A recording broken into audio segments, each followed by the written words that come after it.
John Dickinson. We want to keep this show as interactive as possible. It's instant reaction. It's hearing from the fans. It's going inside the locker room. On KNBR 104.5 and 6.8. Streaming live at twitch.tv/thesportsleader. All right, welcome in. Good Saturday morning to you. It's John Dickinson. It's Just Dubs. 808 KNBR, the number. NBA and the Golden State Warriors at the All-Star break. And the Warriors hot as they head into the All-Star break. All-Star game to be played in Indianapolis tomorrow. The All-Star Saturday festivities coming up tonight. And the Warriors back in action again on Thursday as they will play the first of three at Chase Center coming out of the break. Lakers, Hornets, and the Denver Nuggets, the first three games. So a couple of big ones, two of those first three for the Warriors out of the break. And Golden State suddenly a lot hotter than they were just 2 weeks ago when it looked like this season was starting to potentially slip away from them when we last spoke on this show. And we appreciate everybody watching this program as people file in on YouTube and Twitch. People appreciate everybody listening as well here on KNBR. 808 KNBR, the number, as stated in the open. We do like to keep this show as interactive as possible. Here for the next couple of hours, talking all things Warriors, talking all things NBA basketball, as the Warriors now taking center stage, really, in the Bay Area with the 49ers going to and losing the Super Bowl. Spring training's here, but Giants aren't really going to have anything of consequence until end of March, I guess. The season starts so early now, even the regular season. But we're still probably 6 weeks away from any meaningful baseball. And the Warriors now trying to right the ship off of what they believe to be was a team that they had put together that could be a championship contending team. To this point, that hasn't been the case, although you look at the last 13 games, and the Warriors have definitely seen the fruits of some of the changes that they've made lead them down a road of being a much better basketball team that's given themselves more chances to win more consistently, and they've done it. Still a lot of problems as far as the close games go, including the game a few nights ago at Chase Center, the Warriors blowing another fourth-quarter lead. The Clippers able to beat them late in that one, but the Warriors held on to beat Utah for the second time in 3 games in Salt Lake City on Thursday. So the Warriors doing a hell of a job with the 9-4 finish over the last 3 weeks, really, before the All-Star break, to get themselves to a game over 500 from 4 games under 500. And it wasn't looking pretty for the Warriors.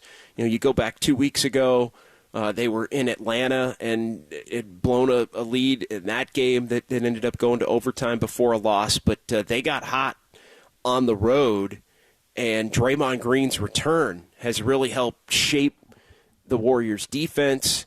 It's helped connect Andrew Wiggins and Jonathan Kuminga, allowing them to play together when it seemed like it was a lost cause. The Warriors were just going to have to trade one of them. And by trade one of them, it was meaning likely trading Andrew Wiggins. Klay Thompson struggles. All of the problems that the Warriors had here through the first couple of months of the season seemingly had been fixed enough or offset enough to where this team could get on some semblance of a little bit of a run. So 808 KNBR is the number, and a couple of questions here as we get you between now and noon here on the Sports Leader.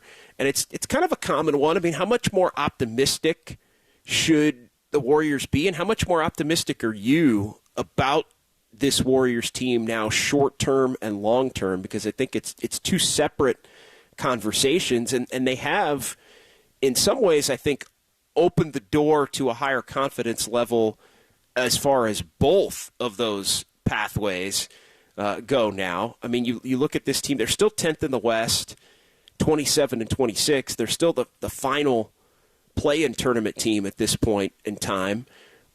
but they are 2.5 games clear of that. They are within 2 games of 9th. They're 4 games of 7th and 5 games of 6th, and that's where it gets, I think, a little bit dicier as far as, last year it really did seem, because everybody was so jumbled up in the West, like the Warriors would have an opportunity to get out of the play-in glut, right? Get to 6, get to 6, get to 6. Get to 6 became the mantra for the Warriors really from this point all the way up until the end of that season in early to mid-April. And the Warriors on the very last day of the season were able to get to 6th, which set them up for a first-round series against Sacramento that the Warriors were ultimately able to win. And beneath them in the bracket, the Lakers were able to do exactly what the Warriors did and pull off what was an upset that didn't really feel like an upset. I think the Lakers and Warriors both did that, an upset that didn't feel like an upset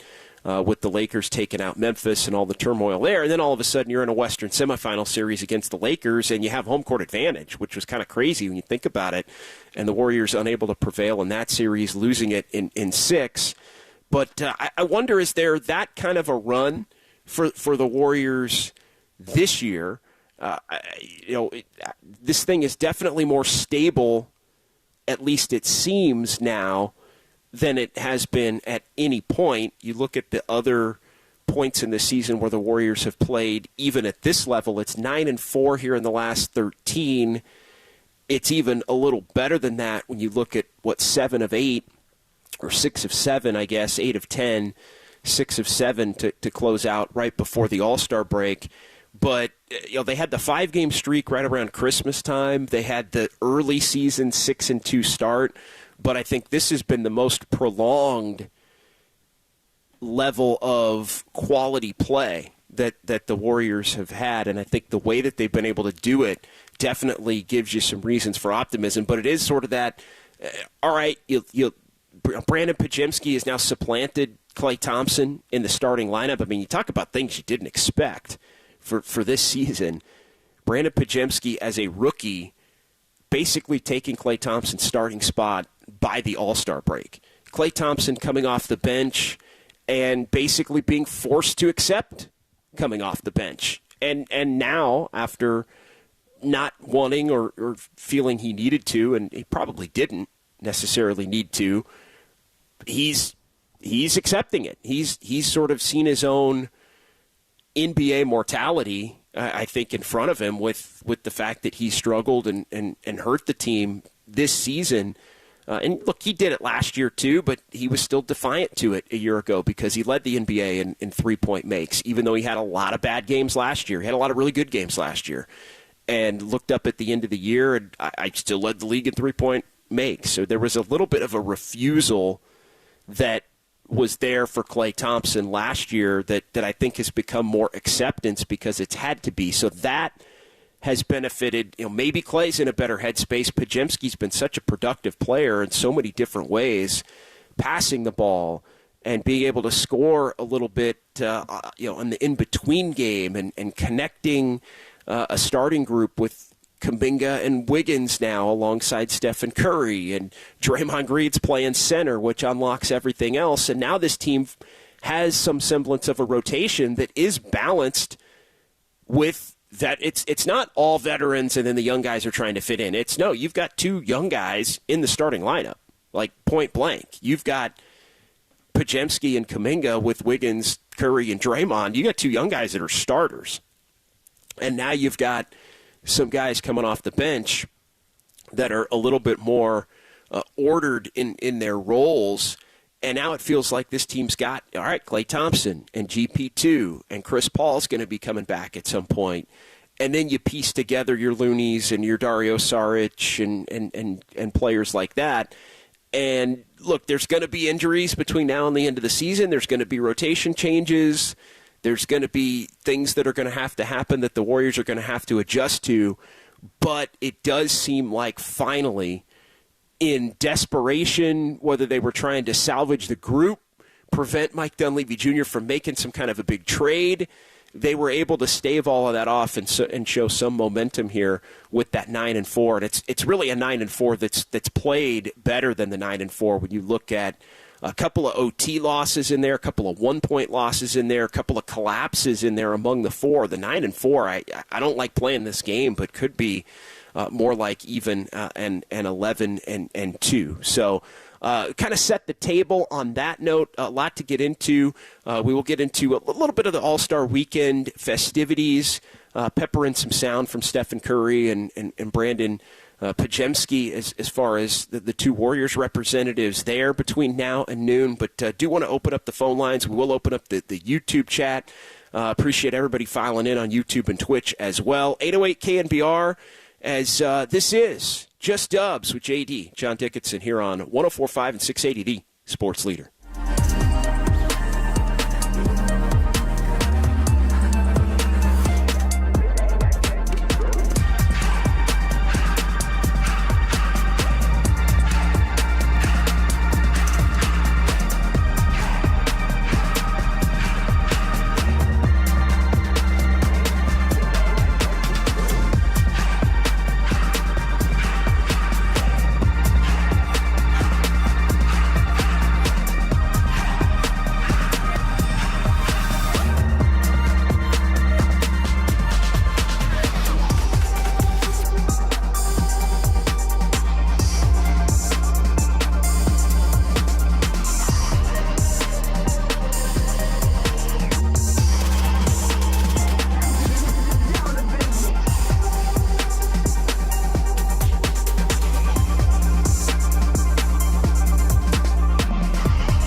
Live from downtown. Hurry, way downtown. Bang!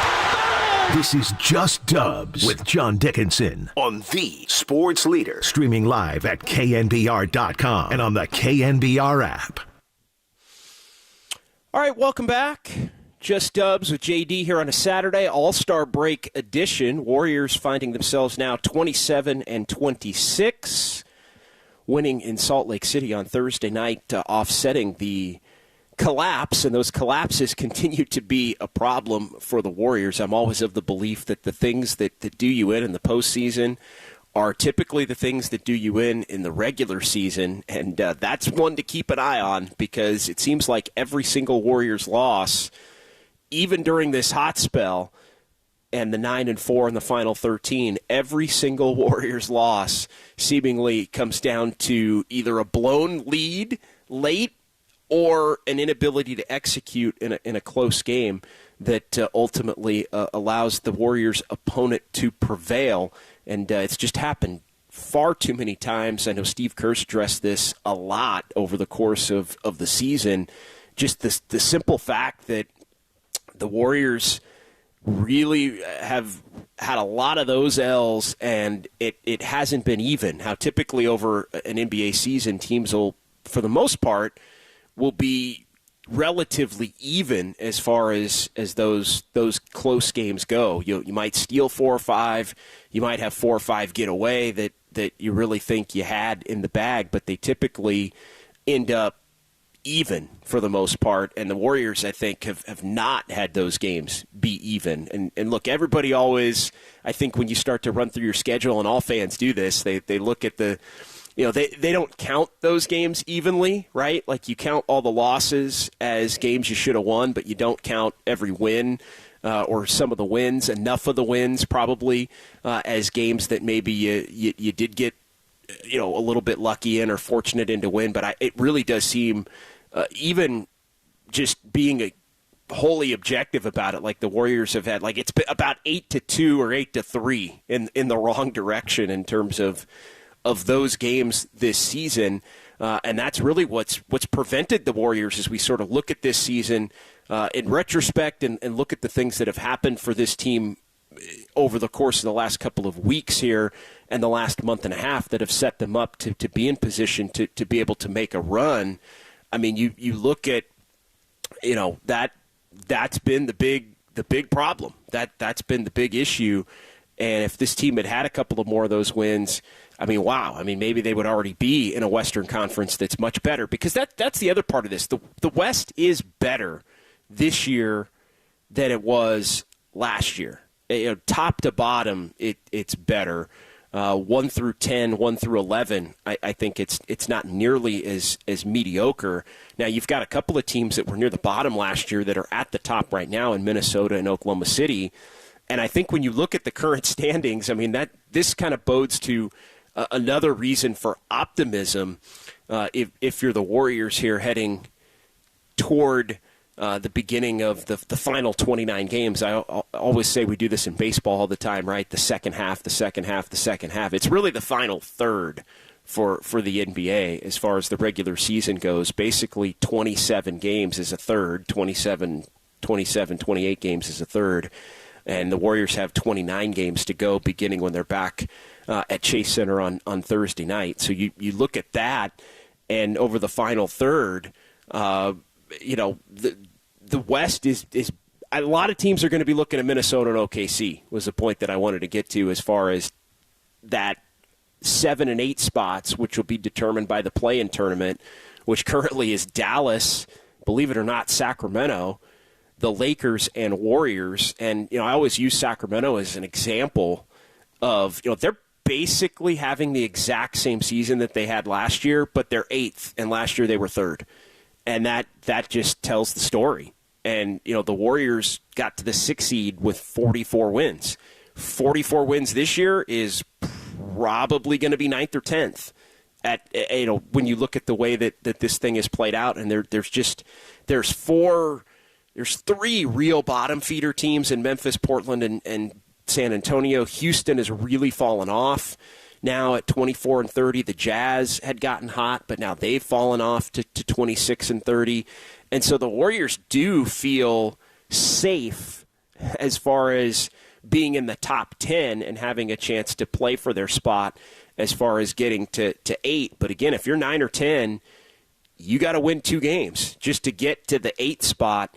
But I think a lot of teams, the Lakers, I think really all of these teams, but the Lakers and Warriors are the two that were in the conference semifinals against each other last year that I think have to really look at, Minnesota and OKC, teams that have given the Warriors problems this year, but Minnesota and OKC as inexperienced playoff teams in terms of winning, especially OKC, that an experienced team with some champions and things like that would have the ability to maybe pull off an upset and have the topsy-turvy, 7 can beat 2 and 8 can beat 1, and then you've got the Clippers and Denver and Phoenix in that middle ground who are basically the teams that everybody would have thought would have been there at that point. So the Lakers and Warriors, I think, both finding themselves in a similar position as they were a year ago. So 808 KNBR, the phone number to give me a call or shoot me a text here. It's just Dubs with JD here on a Saturday here on The Sports Leader. Appreciate everybody watching on YouTube and Twitch as well as we get things rolling here with you until noon. And just asking a couple of questions right off the top of the show. And just kind of digging into, how much more optimistic are you about this team short-term and even long-term because of the 9-4 finish before the All-Star break, and what is the ceiling? And I relate the topsy-turvy potential of the NBA standings to come back to the conversation about what the ceiling is for this team, because I do think, and I wouldn't have said this 2 weeks ago, I do think it is now maybe second round, to be perfectly honest. Like I do think, especially as they look like a team that's going to be playing in all likelihood for the 7 or the 8, that they could win a round if they get one of those lesser experienced 1 or 2 seeds. And look, 1 through 4 could all flip and change. It could be the Clippers. It could be the defending champion Nuggets, who, as I've said a bunch of different times, are not the same team that they were. They're not as deep. They're much younger in terms of their overall depth. And that's it. Frankly, I think it's not going to be good enough for them to win an NBA title or even get back to another NBA Finals. Now, Jamal Murray's as good as it gets. Jokic is phenomenal, but I still think there's issues there with Denver and their depth that haven't totally wrecked their regular season. They're still 36-19. I think that's impressive in many ways. They dropped their last 3 before the break to fall into the 4 spot, and nobody would want to play Nikola Jokic and the Nuggets in a playoff series. But I don't think that's the same team that was playing at the same level that they were. The Warriors weren't going to beat them last year. They weren't. They could have got by the Lakers. They were not going to beat the Nuggets last year. Like, point blank, end of story. This year, could you? I kind of feel like you've got a little bit of a better chance if you're the Warriors. And so it really has been, for all of the discussion about young versus old and 2 timelines and finding the right blend of experience versus youth, the Warriors basically have stumbled into it. And look, they get all the credit for draft. I mean, they drafted Podziemski, and Podziemski's been one of the few rookies that have been able to come in and crack the Warriors lineup, and not only crack the Warriors rotation, but the actual starting lineup. And Brandon Podziemski as a rookie came in and by the All-Star break took Klay Thompson's spot. I mean, that's incredible when you think about it, and for how long we'll see. But that, Podziemski's done things that James Wiseman and Jonathan Kuminga and Moses Moody couldn't even dream about doing in their first years in the NBA. And so, you look at Podziemski's ability to offset some of Klay Thompson's struggles. I think that's been one of the stories of the first half of the season. I know the joke of late has been, well, the Draymond suspension opened the door for Kuminga. Well, it did. It opened the door for Kuminga to just have to play. Have to play no matter what. He's going to get the bulk of the minutes at the 4. Draymond had been playing the 4 predominantly before the suspension, and Kuminga played so well at the 4 that basically the Warriors said, you know what, Draymond's going to have to play 5. And Draymond is better at the 5, and the Warriors are better for having Draymond at the 5. And, oh, by the way, that has allowed Andrew Wiggins now, who has played, I would say, not a lot better. I mean, I guess you could say a lot better because he was so bad at the beginning of the season. But he's played significantly better and well enough to where, he's earned his starting lineup spot back. But now you could do what was deemed to be unthinkable a month ago, which is to play Wiggins and Kuminga together. And Draymond's playing the 5, and now all of a sudden you can use Kevon Looney as a backup and a more limited player, as Looney has not had the season that he's had in years past. And so now you can you can basically turn Looney into somebody that's going to play a little bit of the time, with Trace Jackson-Davis playing a little bit of the time, with maybe Dario Saric playing a little bit of the time. Saric, you can pick your spots at the 4 here and there as you split up the 4 minutes. And the Warriors have really figured out a rotation now where, it had been Klay Thompson with Podziemski coming in, Podziemski getting some backup lead guard minutes. GP2 comes back off of injury. He's now the backup 4, but he's not playing so much that he's preventing Kuminga from getting the run that Kuminga needs. Kuminga has become a secondary scorer, as Draymond Green pointed out earlier in the week.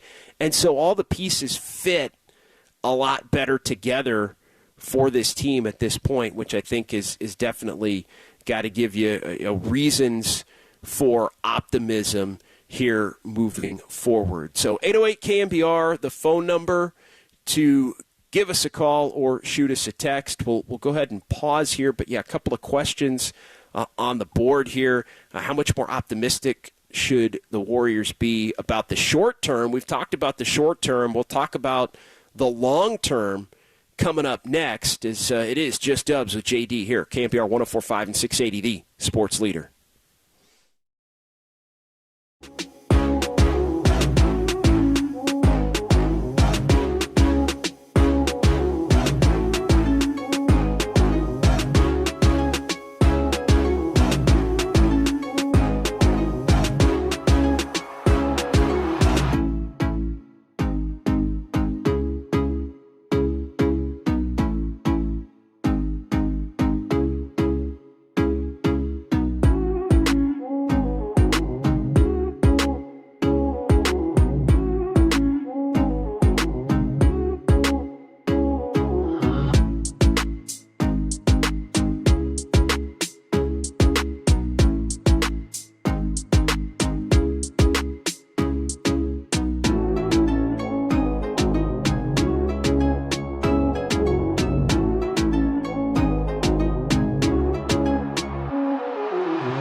Nation. This is the real and inside story on Warriors basketball. Just Dubs with John Dickinson now continues. Streaming live at twitch.tv/thesportsleader. I don't know if you need that many. You got shooters. You got guys that are hot. Who's hot?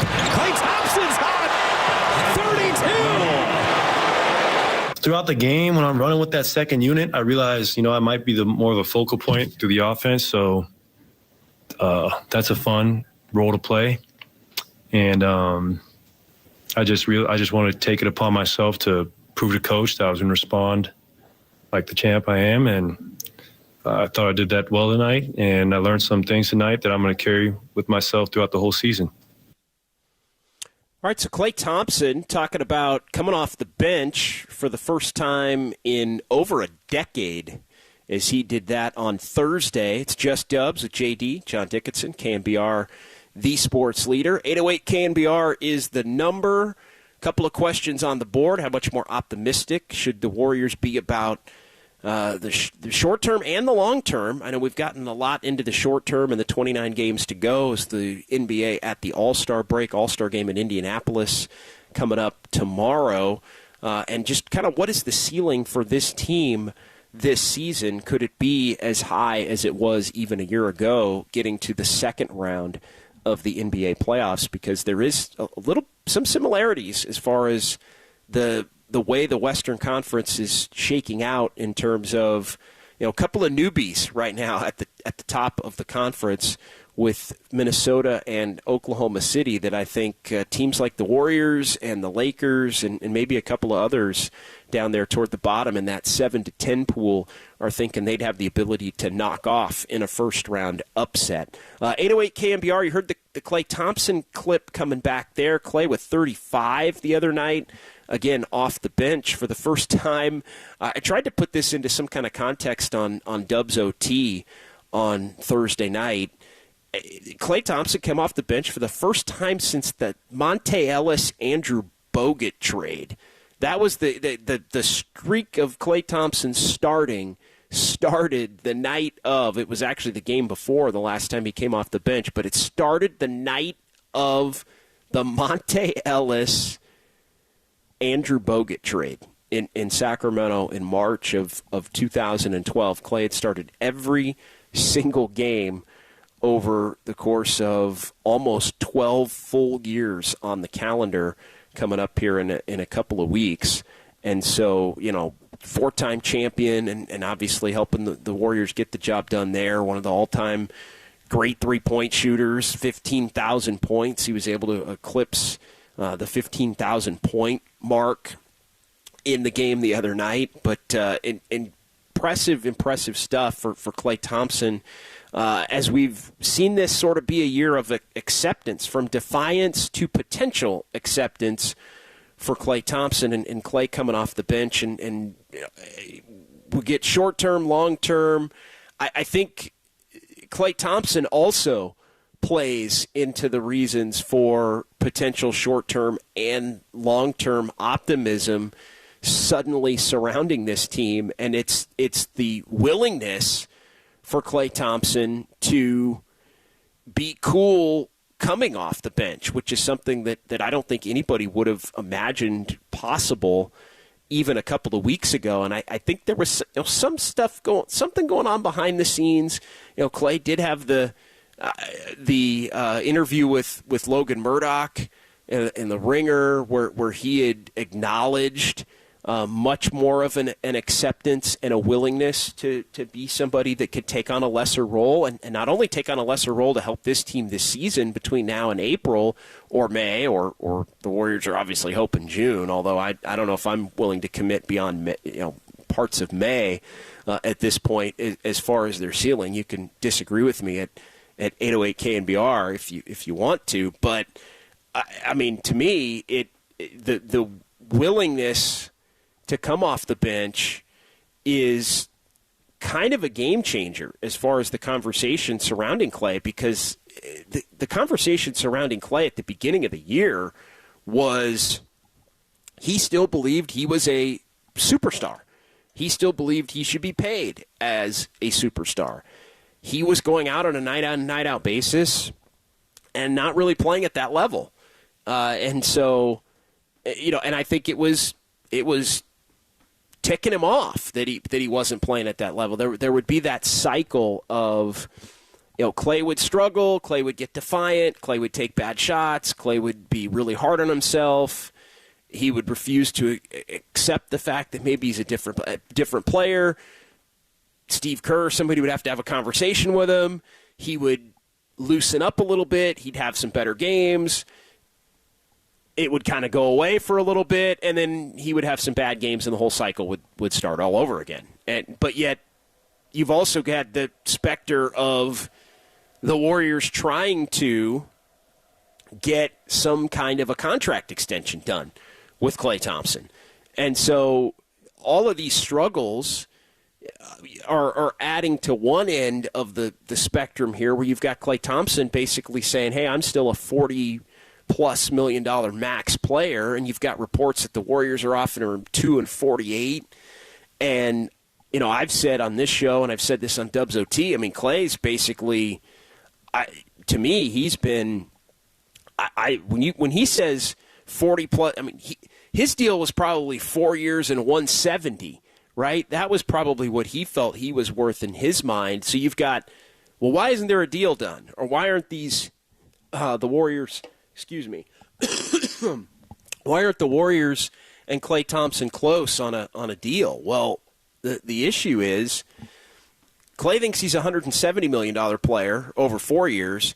The Warriors think he's a $50 million player over 2 years. And there isn't even a middle ground that's anywhere close to where it needs to be as far as trying to come up with some kind of a solution to the contract. So the fact that Klay in the last couple of weeks, and how could he not?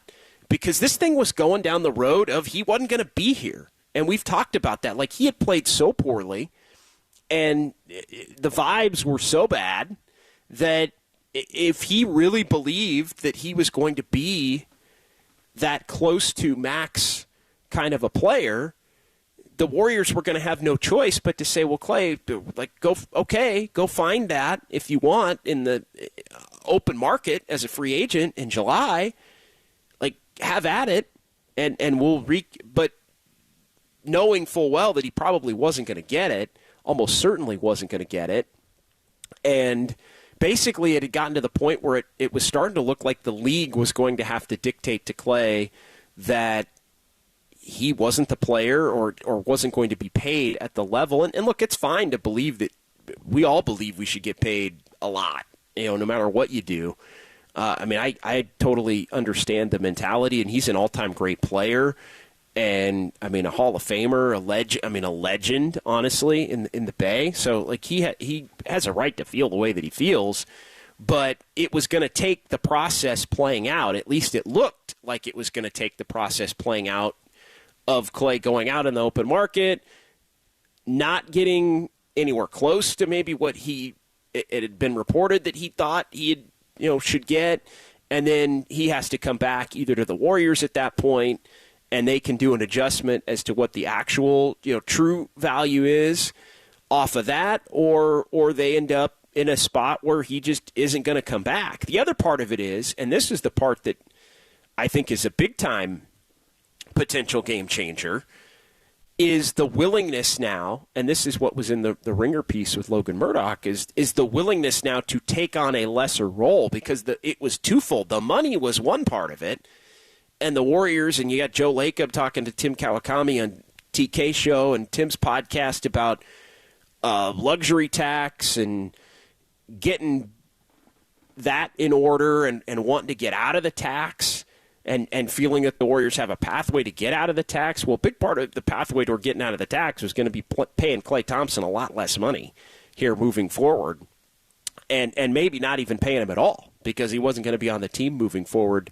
after this season. But the willingness for Klay to be able to take a lesser role is a game changer, because it not only relates to an openness and a willingness potentially to take lesser money, but it's an acknowledgement that he can be an impactful player in a lesser role, which is something that just he had not been willing to do at any point so far. And so now when you look at Steve Kerr picking the time, and I know there were a lot of people, every time Clay would have 2 or 3 bad games, it would be, well, bench him, got to bench him, got to do this, got to bench him right now, bench him.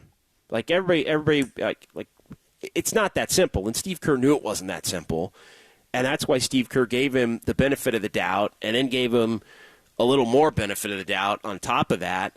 And then you have to wait until you actually have a player that's everybody in the world can see is playing better at the position when given the opportunity, which the Warriors really hadn't had until lately with Podziemski. Like, it's not, you're not just going to bench Klay Thompson and throw Moses Moody in there. Like, you're just not going to do that. When Moses Moody hadn't been playing or been barely, like, you're not going to do that. But when Podziemski plays at a level that he's played at, and Klay's played at a level that he's played at, it's like, how can you, and you could see the acceptance coming from Klay Thompson of not being the player that he used to be and understanding the fact that he maybe needed to take on a little bit of a different role. So why does that bode well for the Warriors short-term and long-term?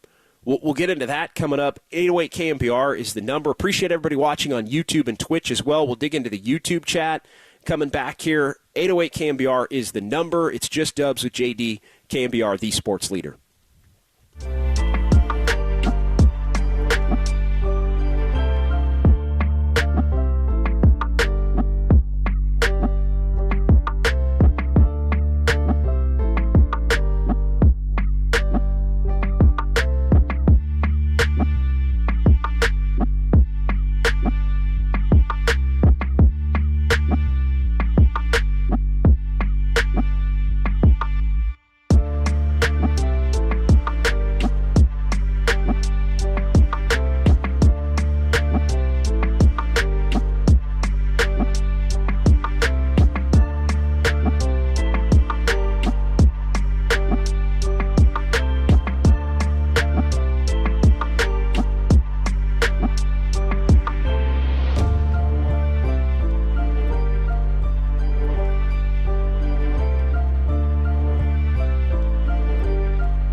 Just Dubs with John Dickinson keeps rolling. Streaming live on YouTube at KNBR 1045.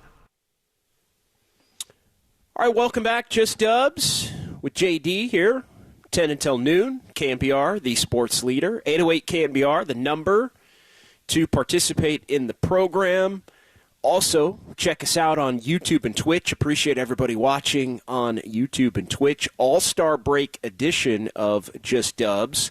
Want to also just take a moment here to thank Raf Corral, who's joining me on the program this week. No Greg Silver. Greg planned All-Star Break absence, although Greg was digging into the YouTube chat. I saw early and often. He was the first one in, and I will say to you now what I said to you on Thursday night. I said, Greg, if Greg is good enough to be in the YouTube chat today, then he was good enough to be a part of to do the show today. What's going on here, Raph? Well, he needs a break. He's very hardworking. He's always here, and I'm always trying to get him to go home. I'm like, please, can you please go home? But yeah, it's nice. I'm just picturing him in a hot tub right now. Yeah, well, that's been one of the my favorite things of coming over and joining the KNBR team is so many great hard workers. And Raph, I know I've been a big fan of yours for years from afar, and all of the work that you do behind the scenes for the station, and Greg's been tremendous to work with as well. So just want to let everybody know, appreciate you, appreciate Greg doing well. Yeah, having a little bit of a fun weekend here at the All-Star break, as everyone should that covers the NBA or sports in general. This is kind of one of the I don't like the term dead week, but this really is one of the dead weeks of the sports calendar when you look at the NBA All-Star break. And yeah, spring training is just starting, but they aren't quite playing games yet. And then the NFL is over, so everybody's in that post-football hangover. And it really is this week and that week in July surrounding the MLB All-Star game. But it's only a couple of days really in July because the Major League Baseball All-Star break is so short. The NBA used to have an All-Star break that short, basically about 4 or 5 days, but they've basically taken it to the next level of 8-9 days to allow the All-Stars to actually get a little bit of a 4 and a 5 day break in addition to the non-All-Stars who also get the opportunity at having the more extended break. So 808 KNBR, the number. We're talking about Klay Thompson here before the break, and the questions on the board here, just Dubs today with the Warriors 27-26, 53 games in the books, 29 games to go for Golden State, as they have righted the ship here over the course of the last 13, 9-4 in the last 13. It's been better than that going back since the Brooklyn game a couple of weeks ago. Warriors on the road, as the Niners went to Vegas, the Warriors got hot in Brooklyn and Philly and Indiana. Come home, you got the brilliant Stephen Curry heroics at the end of the game against Phoenix. They go to Utah and get another one. Should have beat the Clippers on Wednesday night, but couldn't, but then finished off the pre-All-Star break portion of the schedule with the makeup game win in Salt Lake City to get back to a game over 500. And the questions on the board, how much more optimistic should the Warriors be short-term and long-term based on the 9-4 finish before the break? What's the ceiling for this Warriors team? I've said I think the ceiling for this Warriors team still remains the ability to get to the second round of the playoffs. I think, conference finals, we'll see. I think the West is better this year than it was a year ago. But I think that, something I wouldn't have said 2 weeks ago, I think this team, if healthy, with the way that they've carved out some new roles, does have the ability to not only get into the playoffs, although they're going to have to work for it probably a lot harder than they did even a year ago, but the ability to get in and maybe even win a round in the playoffs, and then set themselves up back in the Western Conference semifinals. And then who knows from there? It'll depend on how Steph and Draymond and Klay and Kuminga, who last year proved himself to be a playoff liability. I do think Kuminga has some playoff demons. Not demon. That's not even a fair. I'm not strike that for the record. No playoff demons. It just, as a young player, having that playoff trust, you have to hope that the leap that Kuminga has shown here over the last 2 months is just who he is now, and to where there isn't going to be any setbacks as the level of play ramps up. It's more just something to keep an eye toward because, last year he really, even though he had played very well down the stretch last year, and again was asked to be a more limited role in the playoffs, which I think is something he struggled with. Like, Kuminga's basically needed to play 25 minutes to feel comfortable enough in his own game to be able to be productive enough. And now we're seeing, Kuminga on the low end be productive at a 11 to 15 point per he's basically around 13 points a game on the low end now. The high end we've seen he's getting 23 and 28 and 30, and so the high end has been there. But how much more optimistic should the Warriors be about short term versus long term? What's the ceiling for this team as far as this season goes? We're with you until noon here on KNBR, the Sports Leader. Let's get to the phones. Lewis in El Cerrito wants to talk about the one big problem that gives everybody pause about this Warriors team as much as other things are going better. Lewis, you're on KNBR, the Sports Leader. What's going on this morning? Hey, good morning. Yeah, the rain, but it's all right. First world problems. First of all, I just want to welcome you to KNBR, and you have been a great reporter across the board when you were on the other station as well, and we're lucky to have you here. Thanks, Lewis. You're welcome. No, I appreciate it as somebody who back in the day had a cup of coffee in journalism.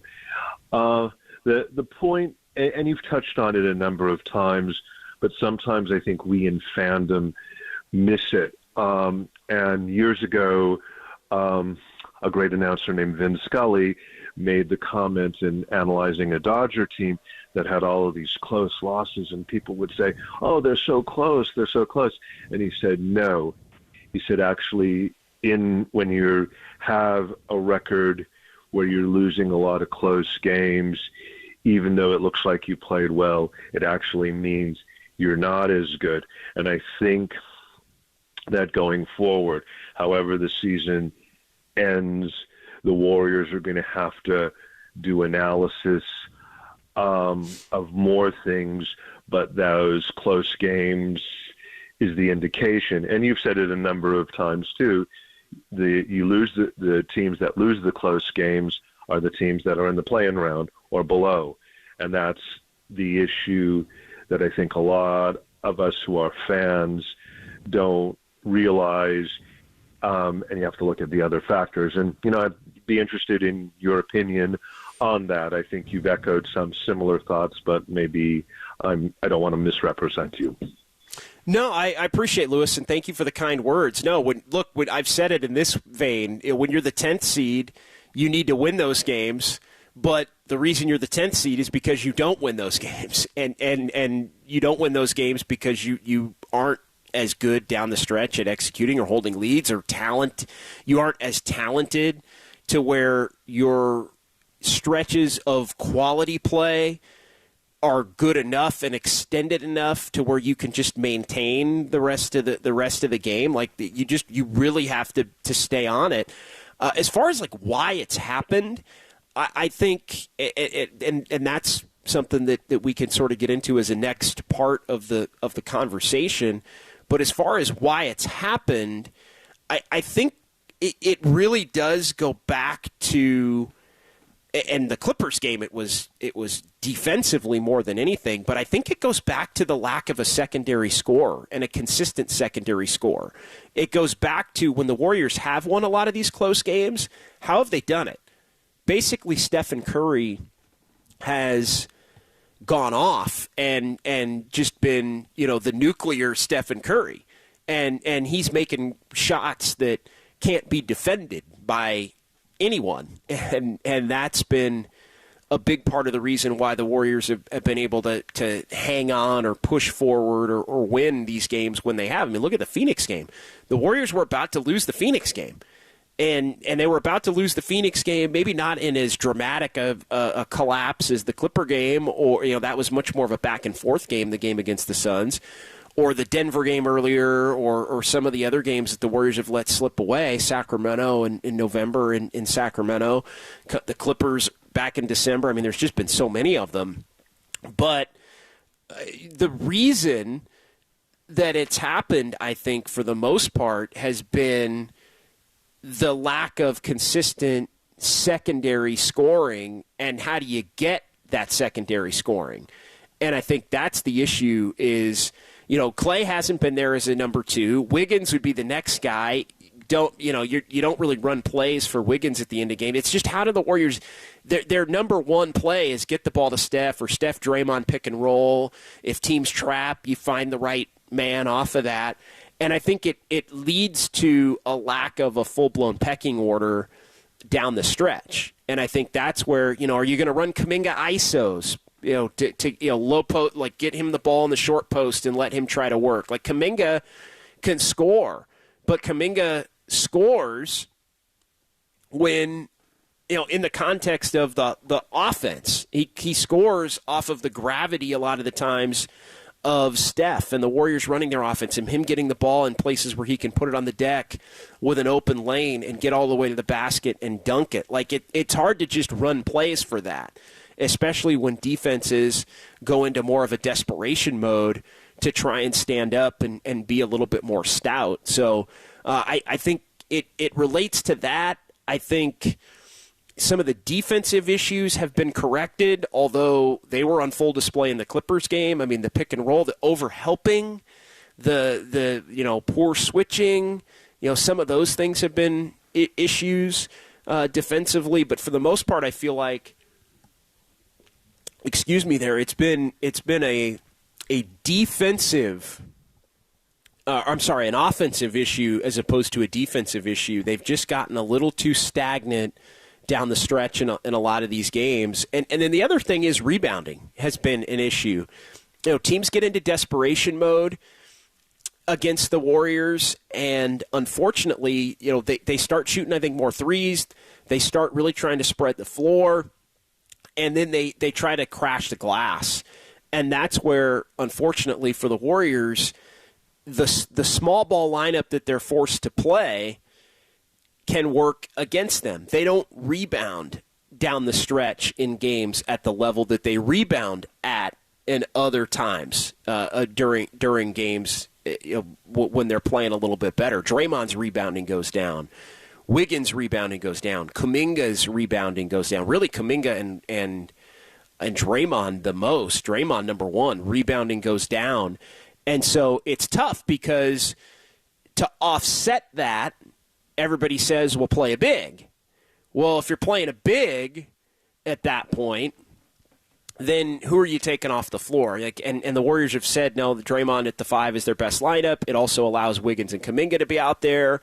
If Draymond's going to play the 4, which is not something the Warriors want to do at the end of games, well, then at that point, if he's going to play the 4, then you're in a position where, then is Kuminga not on the court because they don't want to play Kuminga at the 3? Is Wiggins playing well enough to play the 3? So it creates all these problems that have been problems in some of these other games. Like, why is Kuminga not out there, and why are you not playing your best play? So it's tough to have a big out there just to rebound. Having an extra big out there also makes your offense more difficult to function.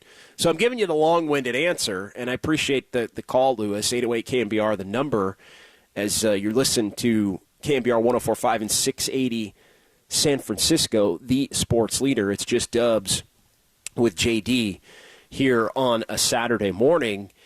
But finding an offensive pecking order, I think, is a big key moving forward. Excuse me here for a second. Still clearing that throat. Still clearing that throat a little bit, dealing with a little bit of the Vegas aftermath there as Just Dubs rolls on here. Hour number 2, 808 KNBR here on KNBR, the sports leader. Appreciate everybody watching on YouTube and Twitch as well. as wanted to get into the YouTube chat a little bit. And so a lot of people chiming in here. Rockin' New Era 84 had a comment as we kind of go back to Klay Thompson, saying Klay hasn't fully bought in to his new role. Yeah, I got that sense the other night as well. I got that sense the other night that Klay, he didn't really love it, but he had seen enough to be willing to kind of roll with it. And how could he not? Because it has been twofold. As it had been Podziemski playing so well, Klay struggling, the lineup with Podziemski and Steph and Wiggins and Kuminga and Draymond Green playing so well together. I did get the impression, and I agree with you, Rockin' New Era, he hasn't fully bought into it. But to go out there and perform at the level that he did in Game 1, 35 points, and to have it lead to a Warrior win, to have it lead to him being a finishing player. I thought it was interesting what he said in the postgame on Thursday, that basically he was ticked that he didn't finish the Clipper game, and he didn't finish the Clipper game rightfully so. I mean, he was 1 of 9 for 3. He was really struggling defensively at the beginning of the fourth quarter, and Steve Kerr rolled with Podziemski. He did. He had to, and he did. And he said he'd taken that out on some assistant coaches to the point where he had to apologize. And so, I think there was a point in which Steve Kerr was leaning toward trying to find the right time to make the switch. And I think the acceptance of Klay, understanding that maybe he's headed for a more limited role, and the acknowledgement of that in the Ringer article led Steve Kerr to the all right, tonight's going to be the night, meaning off of the Clippers game and over toward the game against the Jazz. But yeah, I did get the sense that he's still trying to come to grips with the fact that I think he has a hard time, and he's tried to, I think, talk himself through this, but he has a hard time really accepting or working his way through the fact that it doesn't change. Coming off the bench now doesn't change how his career and legacy and all of that is viewed, right? Like, you can be a future Hall of Famer that toward the end of your career comes off the bench, and that's okay. And you can be a very productive, toward winning championship caliber level player. I think coming off the bench could even add to Klay Thompson's legacy at this point in his career. But I did want to acknowledge the fact, and Rockin' New Era makes the point, Klay can definitely be more effective by doing less. He's still a respected shooter. You can't leave him open, but he's more of a catch-and-shoot type of a player now. Yeah, he's just to come in and get after it kind of a player now. He's just to come in, and I think that's the other thing, right? With Kuminga going into the starting lineup, Kuminga's more of a secondary scorer now in the starting lineup, which means the bench group needs a primary scorer, because Kuminga had been the primary bench scorer. And Kuminga, I think, still is going to be a part of the bench group at the beginnings of second and fourth quarters. And so now you've got Klay's shooting out there with Kuminga's ability to slash, and I think that gives you a little action. Chris Paul's probably going to be part of that lineup in pretty short order once he comes back from his injury after the All-Star break. And it just means that the pieces fit together better. I don't think anybody's married to that new lineup for the remainder of the season or anything like that. But Steve Kerr did say he's going to be sticking with it here in the short term, and I find that to be pretty interesting. The fact that whether it's to get Klay going and then you switch it back, you never know when a rookie player may hit a little bit of a wall. But Podziemski with Curry and Wiggins and Kuminga and Draymond has been a hell of a lineup, and it's been the Warriors' best lineup here during their best stretch of the season. So to not start the game that way doesn't make a lot of sense. Klay Thompson has a skill set that I do think plays to the level of where he should be able to be an impactful player off the bench, but he has to be willing to do it. And the step that I didn't think a week ago he would have been willing to make, he's showing an ability to be willing to make it. And I think that, in turn, having him be more of a focal point of the offense coming off the bench, I think that gives some reason for optimism short term and even potentially long term as they start to try to figure out what his role will be and what his pay scale will be moving forward here if he's going to remain with the Warriors. Because I don't know about you, but I'd all about written him off as far like I was like, oh, it's just going to be gone. He wants to be a starter. He wants to be a $40 million player. I mean, that's an easy, hard pass if you're the Warriors. And so, they were making it easy on. He was making it easy on them. It was just leading, all right, well, he ain't going to be here. The old Magic Johnson, I'm not going to be here. But now I think the door is open, and that gives the Warriors a lot more flexibility, I think, in the offseason. The fact that he's shown a willingness not only maybe to take that lesser role and more for less, I do think could be the potential to be fruitful for Clay and fruitful for the Warriors as they look to kind of extend their window. I don't think we're there yet as far as acknowledging that it's fully extended as far as a title window. I mean, I don't think this team right now is a title contending team. Let's not get carried away. But I do think they're significantly better than they were a month ago. And there's more reasons, as we've laid out over the last hour plus, for hope moving forward. So 808 KNBR is the number. Appreciate everybody watching on YouTube and Twitch. It is Just Dubs with JD, John Dickinson on 104.5 and 680, the sports leader.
Back with more Blue and Gold. Just Dubs with John Dickinson. Now continues on the Sports Leader. Streaming live at KNBR.com and on the KNBR app.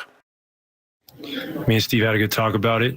You know, you could do two things. You can pout or you can go out there and respond. And I thought I did the latter very well tonight, especially no turnovers, and I missed a few box outs though. But more importantly, I realized I'm going to play a ton of minutes, so you just got to let the ego go when you think of coming off the bench and all that. I thought about Manu Ginobili. That guy has 4 rings and gold medal, and he came off the bench his whole career. And I don't think anyone looks down on his Hall of Fame candidacy. He's one of the greats, and I embraced it before tip. I mean, I deserved it, really. I didn't respond to the not playing at the end of the game well last night. I kind of took it out on the assistant coaches, and I apologized to those guys before the game. And I think that really let my guard down and let me just be myself out there. All right, Klay Thompson finding himself. A lot to unpack there as we kind of wrap up the Klay Thompson portion of the conversation. It's just Dubs with JD here, KNBR, the sports leader. 808 KNBR, the number to participate in the program. We'll dig back into the YouTube and Twitch chat, the YouTube chat in particular, people watching on Twitch as well. Definitely much appreciated here as we launch this show right after the new year, and it's been a little bit of fits and starts as far as having the Super Bowl last week, and so we got preempted for that. And then I know there's going to be some Giants baseball coming up here over the course of the coming months here. And so, this show is going to be found in a couple of different forms. Podcast form, YouTube and Twitch for sure, streaming as well on X at KNBR. So we'll make sure when the great Greg Silver is back in the fold here over the course of the next week that we let everybody know where you can find Just Dubs with JD here on KNBR, the sports leader. So, yeah, Klay Thompson, we talked about the fact that, he acknowledged the, maybe laying on the assistant coaches a little bit for some of the frustration over not finishing the game against the Clippers. And we talked, rightfully so about that in the last segment. But I think the other part there that you hear is Klay really trying to talk himself into the Manu Ginobili thing. Like, hey, nobody judged Manu Ginobili any differently, and it's like Klay really is always kind of thinking about what everybody is saying. As much as he is at his core somebody that is laid back and somebody that is relaxed and wants to be out on the water and wants to be hanging with his dog and wants to be on the beach and wants to be just Mr. Chill mode, he is really somebody that does hear everything and almost looks to hear everything. I mean, I think sometimes, he's been someone that, as kind of an older soul, has admitted, hey, he still reads a hard copy of the newspaper, right? Remember, they made a commercial out of that. He's somebody that I think you have to look, his dad for a long time has been in this industry, has been a radio talk show host.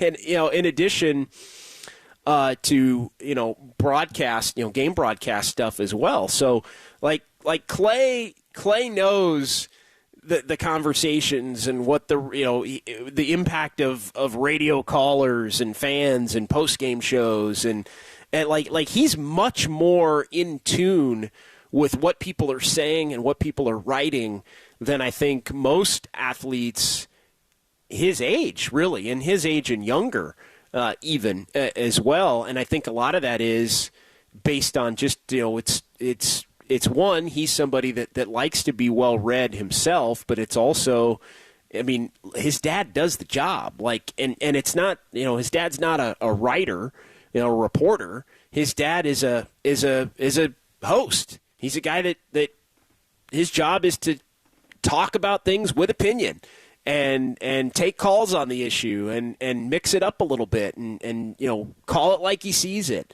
And so I think Clay is much more receptive and acknowledging, and maybe as much as he just has not been laid back Clay, and maybe that comes from the fact that he knows he hasn't been the same player that he's been, which is totally understandable. That it just the confidence that comes with knowing that you're always that same guy allows you to be laid back. And now that he's not the same player, he isn't quite able to be as laid back as consistently. But you just hear him kind of, and I think that's been the story of Clay's season. He's sort of working his way into acceptance of, all right, I'm not going to be a max level player anymore. All right, I might not be a starter anymore. It's not going to hurt my legacy. I can still be productive. I can get more shots in a different role. I can still help this team win. Nobody disrespects Manu Ginobili. He came off the bench his whole career. It's just like he's trying to come to grips with everything this year. But along the lines of what our questions of the day have been at 808 KNBR, I do think his acceptance of a different and or lesser role should be another reason for optimism, not only about the Warriors' ability to get their financial house in order, as Joe Lacob acknowledged to Tim Kawakami as something that they do want to do at some point here moving forward, even though there was not a pressure or a crunch to do it at the deadline. Although I do think Joe Lacob did point out in the TK show podcast, I do think he referenced the fact that there was a deal that was in place that they could have done, that they could have shed a lot. I think it was $80 million, basically, if they had done the deal. They chose not to go down that path. But at some point, the Warriors are going to have to get that financial house in order and get out of the luxury tax and the second apron. And Joe said, hey, forget about the second apron. We want to get out of it completely for a year to avoid some of the repeater stuff. And so that day's coming.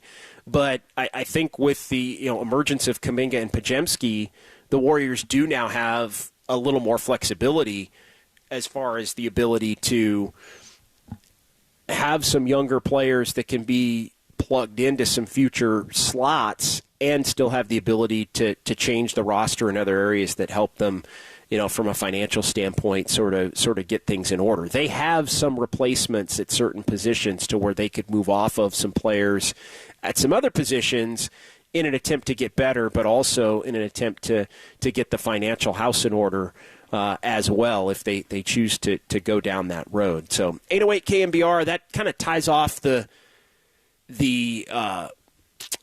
Klay Thompson portion of the conversation, at least for now, though we do want to sneak in one more call on the topic, and that's Mark and Millbrae, who joins us here on The Sports Leader. What's going on this morning, Mark? Good to hear from you, my friend.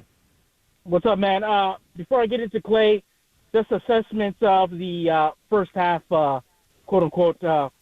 Hey, as the Warriors, you got to be feeling good, considering where they were, and a lot of us thinking they weren't even going to be in the play-in, considering they got hot down the stretch here, and finally, and Kuminga is thriving, Curry still playing at an all-star, superstar-type level, the young guys like Podziemski playing well, Draymond back, locked in, focused, and now I think they will need to be in these final. I'm looking at these final 29 games. I'm going to assume they're probably not going to have to go win about 19 of them. I'm looking at trying to catch 7 because I think that's where they want to be. I don't in the play-in. I think the Lakers give them a massive nightmare for them. We know they can beat the Lakers, but they always give them trouble. We know, to me, the ideal is over. I think Dallas hopefully falls off, and you can get Sacramento because I think that's their best. That's their best advantage point to make a playoff run. Because if they get that 7th seed, more than likely they're going to match up with the OKC Minnesota as long as you avoid the Clippers. So I hope that's what they're looking at. They can finish strong and get that position because you don't want to end up the 10 seed because we know that the Lakers in LA, that's a tough place to play. As far as Klay, to me, I think Klay's got to come to terms and realize he can thrive as a sixth man. As you mentioned, Ginobili, and to me, I look at a guy like Ray Allen, Hall of Fame player, all-time great shooter like him, and he thrived as a sixth man, won a title, still was very productive, and he extended his career by another, 6-7 years. So Klay's got to realize if you want to be a productive player, this is the best place for him to be as a sixth man. You can extend your career, and you're worth more to the Warriors more than any other team. I think a mistake a lot of these guys make in their agents is you want to end up leaving here, going to an awful franchise like Charlotte or Washington for additional money where you're going to be toiling away in the final years of the franchise as opposed to where you're beloved here and you can finish out your career as a lifetime Warrior. And we know the Lakers going to reload. So I think you summed it up best. Klay, I think you realized in that Utah game, you can be the perfect sixth man. You're going to be the number one option on the floor, and you can still get buckets, and you know you're going to play 30-plus minutes. So I hope he comes to terms with that, man, because if you're not, I think they're going to – outside of Curry, everybody on this team is movable as far as I'm concerned. So I hope that's not the case, and we'll see it going forward. Klay, realize your work to the Warriors. Thanks for the time, man. Well, I appreciate it, Mark. And, look, I think Klay – the acceptance of it is the important part. I agree with Rockin' New Era 84 in the YouTube chat earlier. I don't think he's fully accepted it, but coming out and having success like he did the first game is a really nice first step. And look, maybe it still all has to play out. Maybe he's doing it because he's hoping to get back in the starting lineup. Maybe he's rolling with it in the hopes that he can get really hot here down the stretch and he can still get closer to the contract that it was reported that he believed he should have. Like, all of that, I think, is still on the table here moving forward.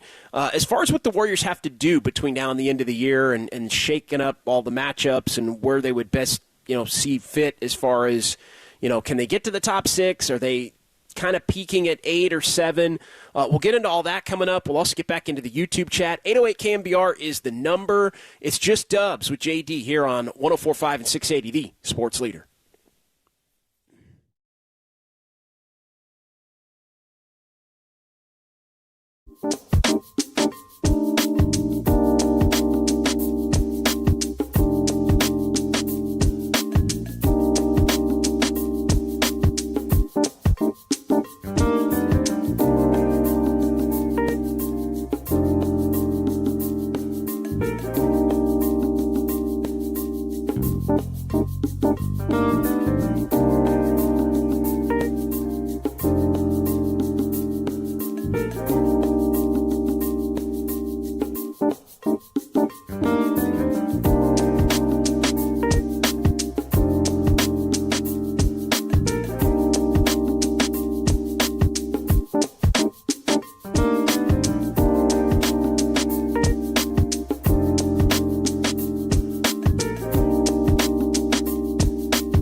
Just Dubs with John Dickinson keeps ballin'. Streaming live at twitch.tv/thesportsleader. All right, welcome back. 808 KNBR. JD with you here till noon on The Sports Leader. We'll dig back into the YouTube chat. It's Just Dubs with JD. A lot of great conversation today. Appreciate everybody watching on YouTube and Twitch as well throughout the morning as people filing in here on a rainy Saturday here in the Bay. 808 KNBR, the number to give me a call or shoot me a text. Talking a lot of reasons for optimism that frankly weren't there a couple of weeks ago for the Warriors, but the 9-4 close to the pre-All-Star break portion of the schedule, I think, has people feeling really good about where the Dubs are at. I do want to dig into the YouTube chat here coming up momentarily, as it is lively as it typically is here on Just Dubs and also on Dubs OT. Make sure you check out Dubs OT, as we'll be back full throttle. Dubs OT with JD here on KNBR, the Sports Leader, beginning on Thursday when the Warriors are back in action. And also want to give a quick shout to our friends at Harmonic Brewing as well, as that program and all of the Dubs OTs when the Warriors are in the Bay are going to come your way from Harmonic Brewing in Thrive City. So stop by and say hi if you're in the area. Dubs OT with JD from Harmonic Brewing, and we'll have it for you out there Thursday. Dubs Lakers, Friday Dubs Hornets, and then Sunday the Warriors taking on the defending champion Denver Nuggets before Golden State hits the road. And the Warriors are going to be on the road a lot here coming up.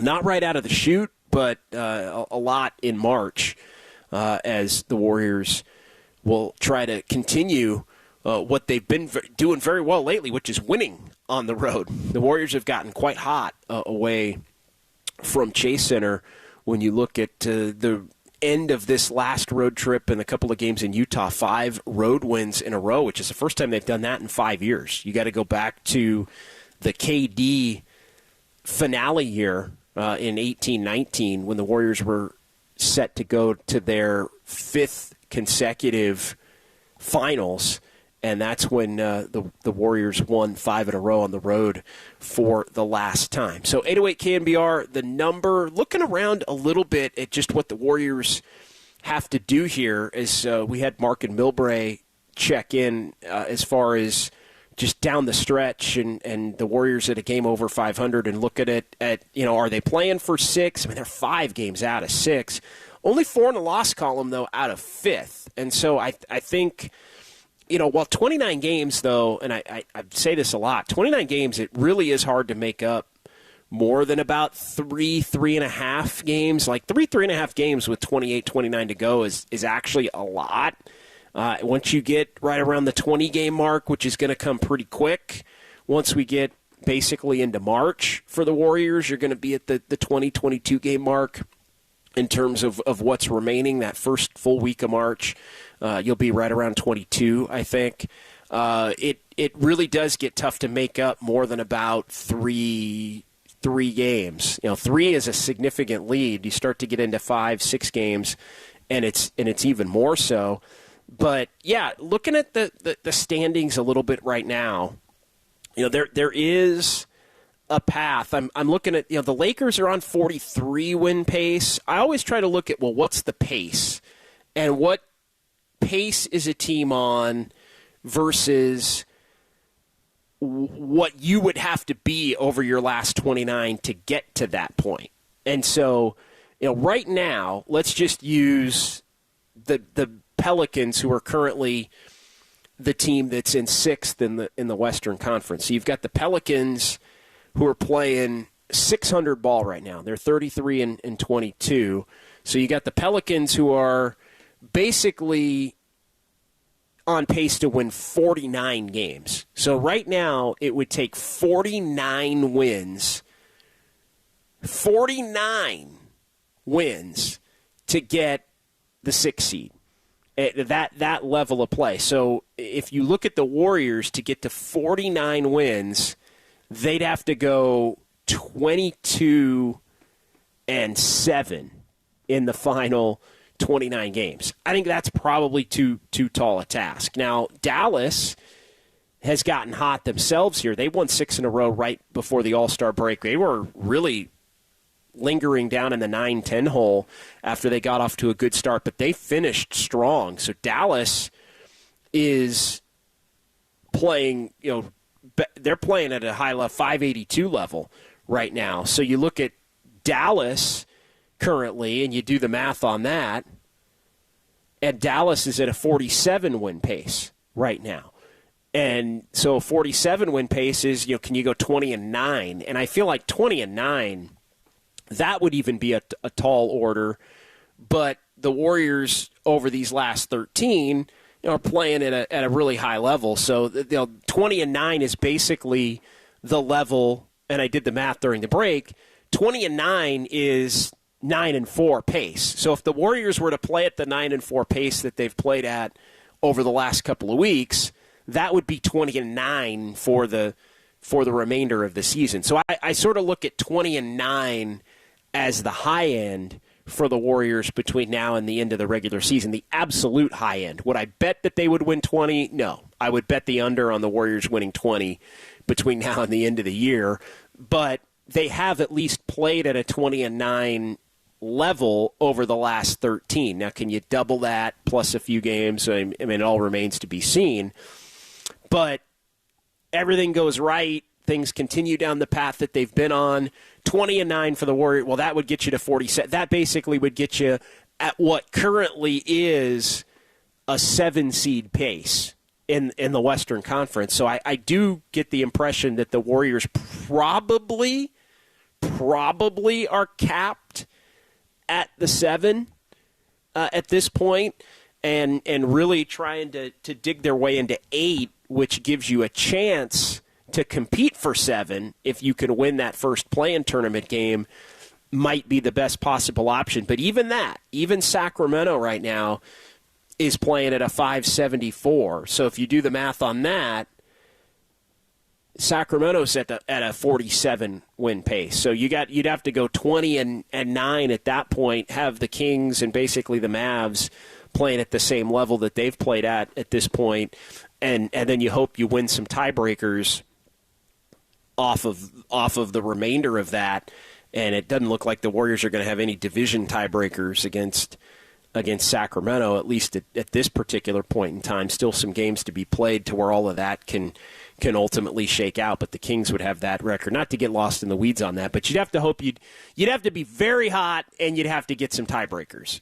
So the likelihood here is you want to just keep playing as well as you possibly can, but also know that you're probably going to be a play-in tournament team, and unless you are just red hot to finish the year, unless you're just 25-4, 24-5 to finish the year, which I don't think you can reasonably expect for this Warriors team to this point in time. Although, again, I do think it's fair to say, well, what's the best that a team has been at any point this season? Could they expand that over a bigger picture?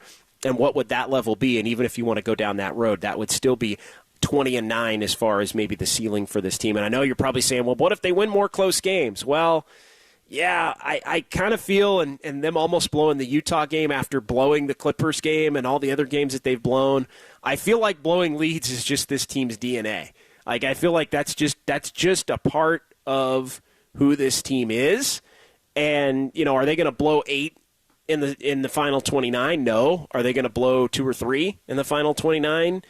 I think the first 53 would tell you they might blow those leads. So just something to keep an eye on. Always a big proponent of kind of looking at the math. I know the Warriors, do have an easier schedule than maybe some other teams. They do have more road games than some other teams.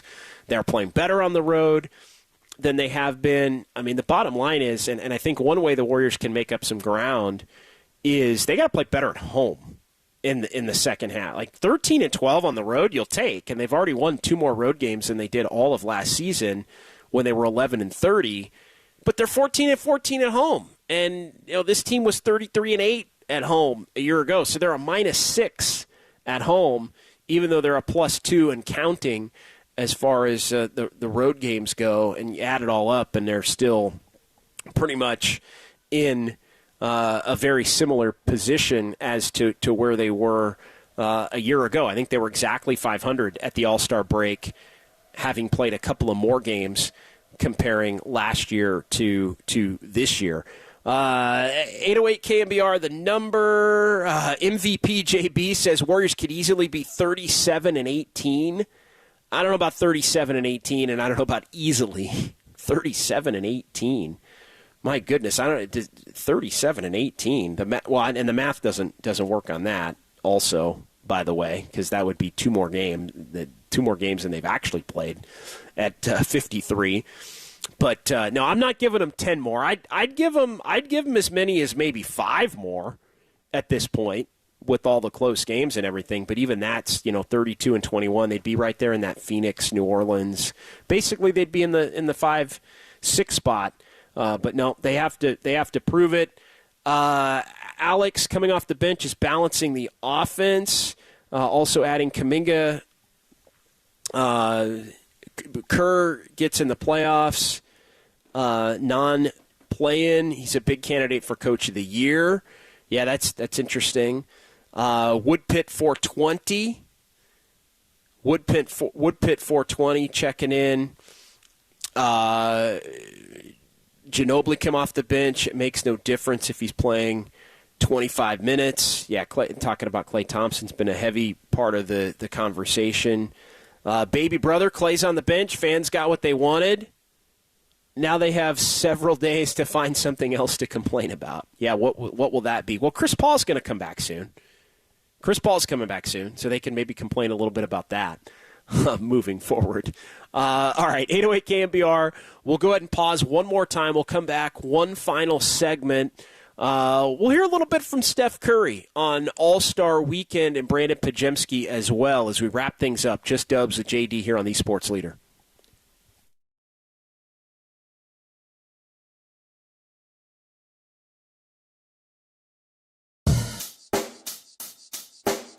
Check the mic and make sure it sound right, boys.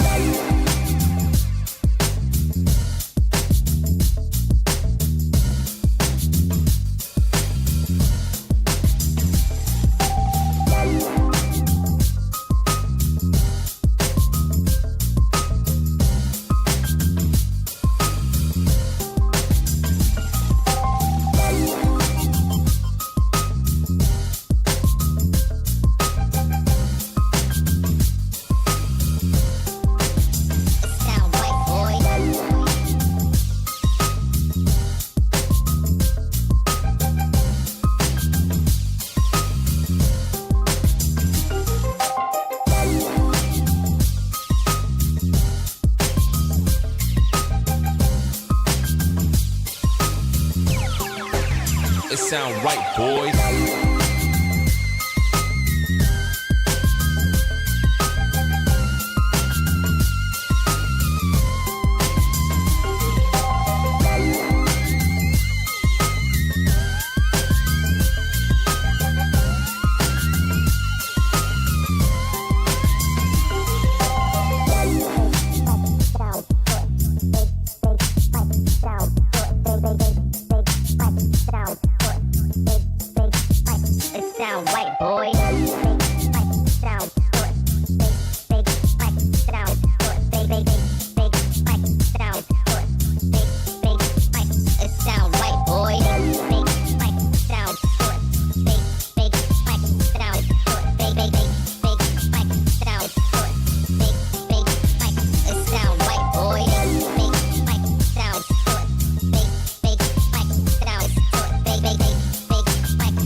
Sound right, boys.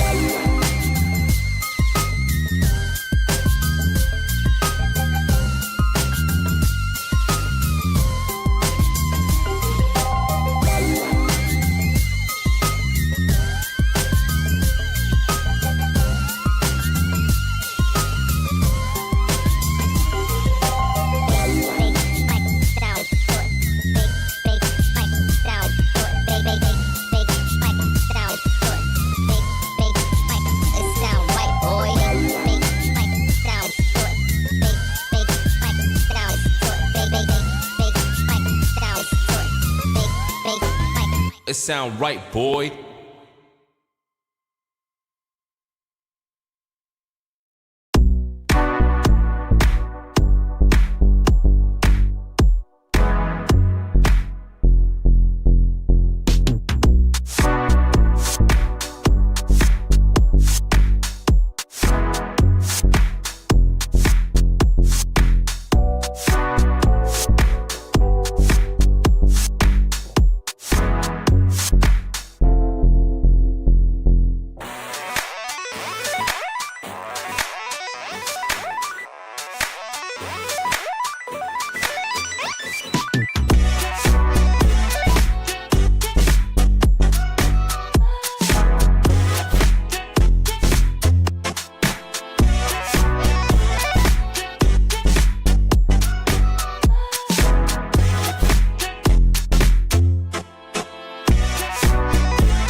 Curry to CP3, we're repping the Bays team.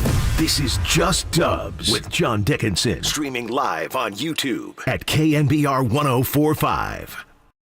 I think he kind of sees how much I look up to him and how much I admire what he's done, you know, not only as a basketball player, but as a husband and a father and a businessman. So all those things that I watch him do on a daily basis and how he's able to control all this stuff, being the player he is, you know, something that I want to be when I'm in his shoes. All right, Brandon Pajemski from Indianapolis talking about Stephen Curry.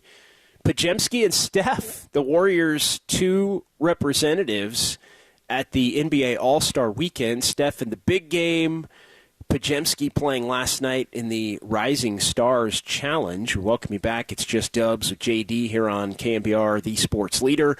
808 KNBR, still time for a couple of calls here in the final 7 or 8 minutes of the program, as we'll get into the YouTube chat as well. But all eyes on Indy.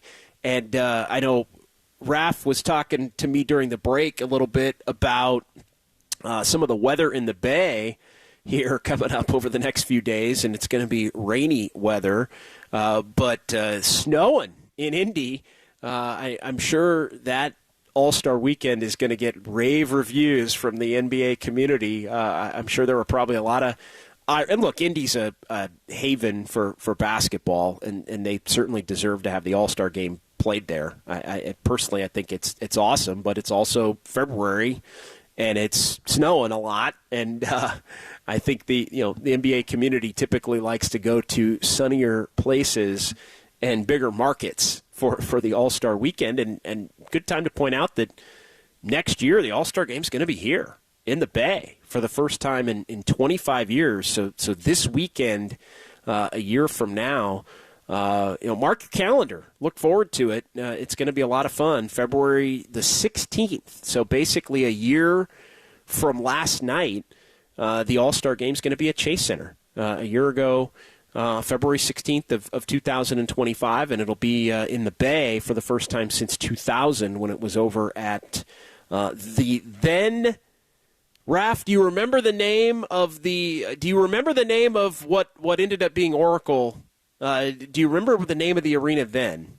Oh man, no. The last time that the All-Star Game, I believe it was just the arena in Oakland. Yeah, I believe that's right. Or maybe the new arena in Oakland, or maybe they had dropped the new. Remember when they called it the new arena? It was the new arena in Oakland. I do remember that. Yeah, and then I think at that point it was just the arena in Oakland in February of 2000 when the All-Star Game was last in the Bay. So yeah, fond memories of that All-Star Game being in the Bay, and the All-Star Game back in the Bay. So if you're a big NBA hoops head, let the countdown begin from Indy to the Bay coming up next year. The All-Star Saturday night, always fun. The three-point shootout, the slam dunk competition, and the special competition, Raf, which is coming up between Stephen Curry and Sabrina Ionescu. Steph, let's hear a little bit of Steph because I want to give everybody some of the flavor of this. Steph discussed being locked in on Steph v. Sabrina. Well, we got practice right now. Tonight, you, Sabrina. How did this come about, and what do you expect the outcome to be? Started with her the three-point contest this summer with the WNBA. She had 37 points, was a record for the current format for the three-point contest. So I shouted her out and said how amazing and ridiculous that accomplishment was. She challenged me back, and then fast forward to today, we're going to have our Sabrina versus Steph showdown. So there's only one outcome, though, is that I win, right? So I'm excited to go out there and shoot with her. She's unbelievable. Unbelievable shooter, unbelievable player. And it's going to be great for the game to have a little competition. Yeah, it's going to be a lot of fun. That's actually, believe it or not, the one that I'm among the events that I'm probably looking forward to watching the most.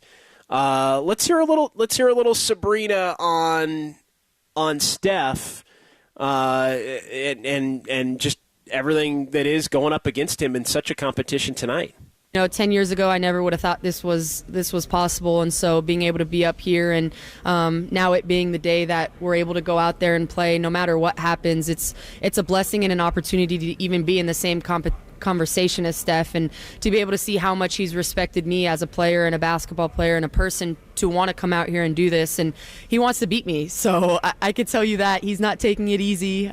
He was out there booing me as I was practicing yesterday and trying to get in my head. So, obviously we're great friends, and I look up to him, but once we get out there, we're both trying to win. I think it speaks a lot about who we are as individuals and competitors.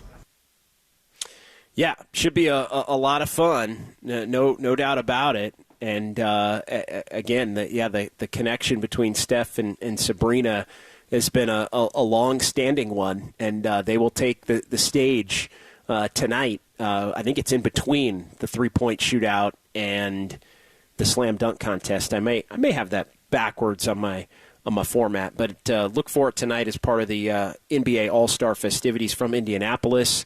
Final couple of minutes here. It's just Dubs with JD. Who you got? YouTube chat. Steph or Sabrina? Who you got tonight?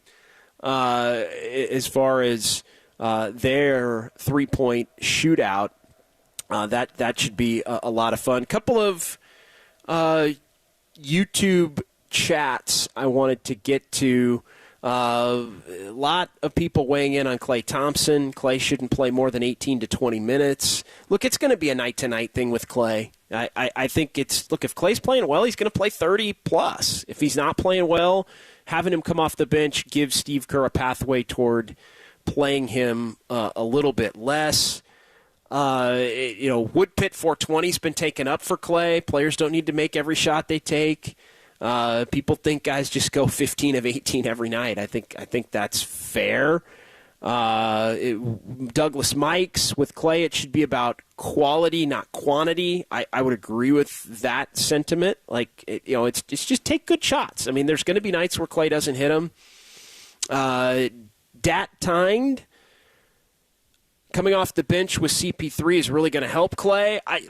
That's sort of and I jokingly said this in the last segment, what are Warrior fans going to complain about, right? There was the question about that. I mean, CP3 coming back and how he gets kind of reintegrated. I think CP should help Kuminga, CP should help Saric, CP should help Klay, and CP also, I think, becomes somebody that could be a part of some potential closing lineups, which could help some of, not the size at the end of games, but some of the late game execution as well.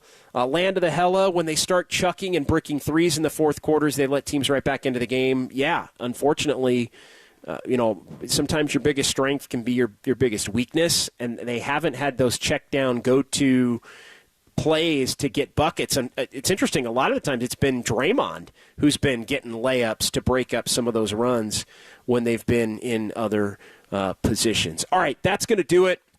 Really appreciate Raf Corral. Did a wonderful job today stepping in for the great Greg Silver. Greg will be back next week as we will be continuing this program as well. Just Dubs with JD here on KNBR, the sports leader. Also join us Thursday, Dubs OT from Harmonic Brewing, following the Warriors and the Lakers, taking your calls, your texts, YouTube chat. Enjoy the All-Star break, everybody. We will talk to you Thursday here on KNBR, the sports leader.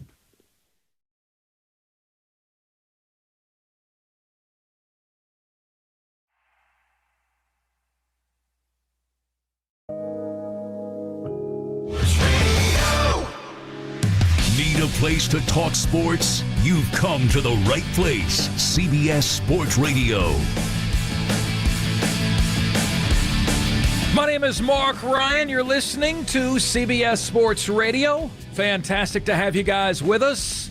It is 3 o'clock p.m. Eastern Time, noon Pacific. Here's how you can take part in the show. You can give us a call at 855-212-4CBS. That's 855-212-4227. On Twitter at CBS Sports Radio. Invite you to follow me on Twitter if you'd be so kind. At Mark Ryan On Air. That's at MARC Ryan On Air. You will see if you tweet the show, we'll get to your tweets live and on the air.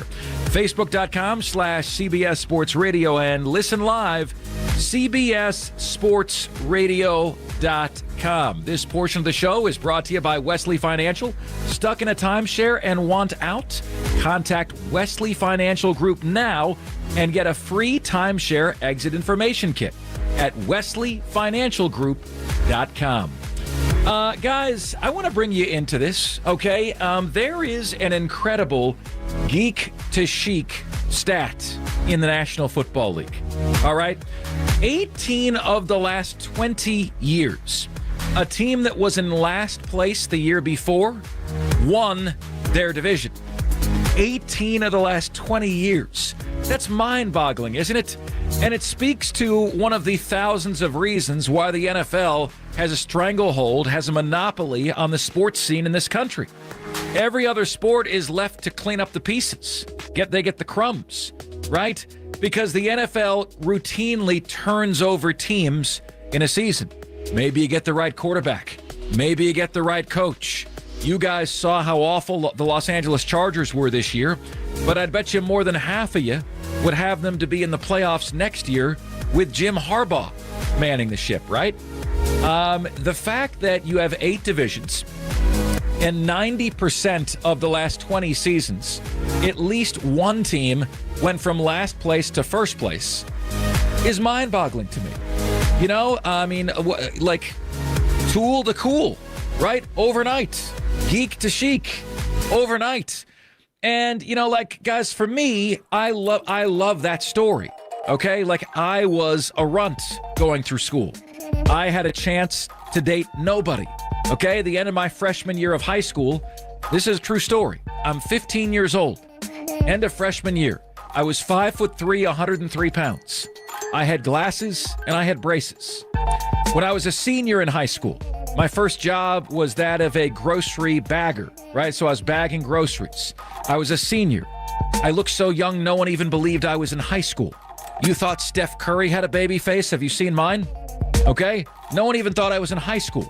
When I went to college, I thought my freshman year, people thought I was one of those savant kids who just was like super smart and like went to college at the age of 13.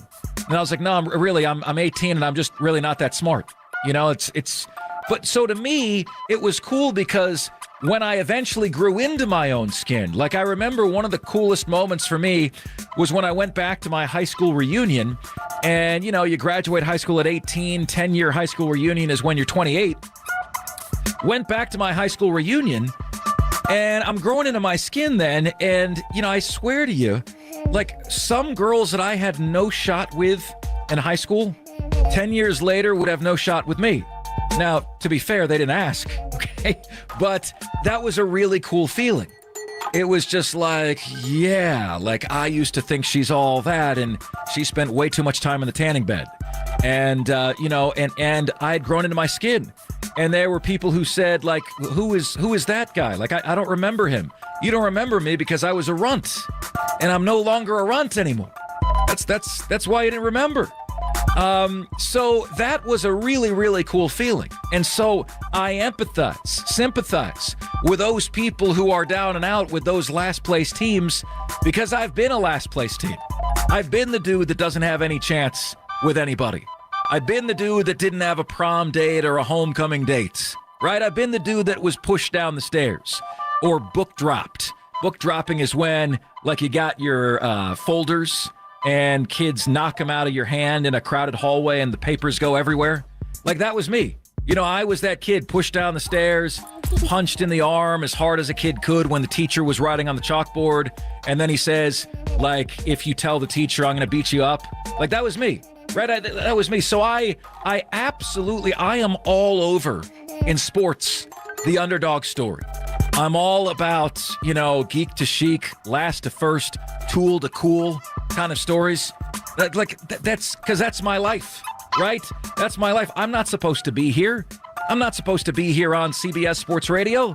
I'm not supposed to be hosting this, my 76th show on CBS Sports Radio.